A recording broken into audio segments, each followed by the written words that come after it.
দিদিমা আমি না এখানে থাকবো না, আমি না তোমার জায়গায় চলে আসবো দিদি।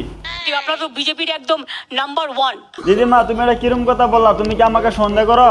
যখন আমরা লুডো খেলি দেখেন তো, দিদিমা লুডো আমিও খেলি, তা কি হয়েছে? আমরা ছক্কা মারলে গুটি খোলে। ও দিদিমা তা তো জানি, কিন্তু তুমি এগুলো বললা কে রে? এটা হচ্ছে বিজেপির লুডো খেলার ছক্কা। ও দিদিমা আমি না কোনো দলের লোক না, আমি না এমনিতে তোমার দেশে চলে আসবো। লক্ষ্মীর ভান্ডারের টাকা পেতেন আপনারা, তাই তো? শুনুন, বলো দিদি। আপনারাই তো এগুলো করেন। দিদিমা বলো কি, আমি আবার কি করলাম? আপনারা তৃণমূলের নামে মিথ্যে কথা বলছেন। দিদিমা আমি তোমার জায়গায় কেন চলে আসবো, তুমি কি একবারও জিজ্ঞাসা করছো? বিজেপি বেশি বাড়াবাড়ি লাফালাফি করছে। আচ্ছা দিদিমা এগুলো বাদ দাও, এখন তুমি বলো তো, তুমি কি আমাকে সন্দেহ করো আমি ভালো না খারাপ? সবই কি খারাপ হয়? একজন দুজন দুষ্টু হতে পারে, কিন্তু মিষ্টিও তো অনেক আছে। দিদিমা এখন তো তুমি বুঝে গেছো, এখন কি করবো তুমি বলো। তুমি আসবে, তুমি কাজ করবে। ও দিদিমা আমি কাজ করবো কিসের জন্য? তুমি না বলছো তোমার ওইখানে নাকি বিনা পয়সায় রেশন দেও। আমাদের বাংলায় লক্ষ্মীর ভান্ডার আছে। ও তাই তো, তা আমাকে কি লক্ষ্মীর ভান্ডার দিবে না? অন্য কোনো রাজ্য দেখাতে পারবেন?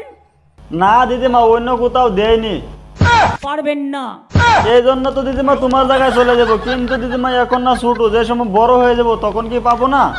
এই আপনার 60 বছর বয়স হয়ে যাবে, সবাই 1000 টাকা করে পাবেন। দিদিমা টাকাটা কতদিন পাবো? যতদিন বেঁচে থাকবে। ও দিদিমা তুমি যে আমাদেরকে এবার টাকা দেও, তুমি কি আমাদের কাছ থেকে কিছু রাখবে না?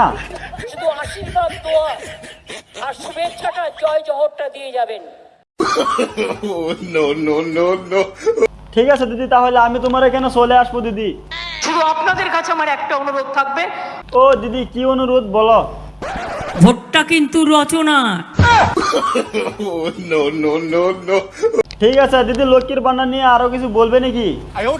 আর লক্ষ্মীর ভান্ডার আগে ছিল 60 বছর পর্যন্ত, এখন আমরা করে দিয়েছি সারা জীবন। ঠিক আছে দিদিমা, thank you. Thank you so much. দর্শক আপনাদেরকে বিনোদন দেওয়ার জন্য ভিডিও বানানো হয়, তো অবশ্যই একটা লাইক তো হবে না, আর ভিডিওটা কেমন হয়েছে অবশ্যই কমেন্টে জানাবেন।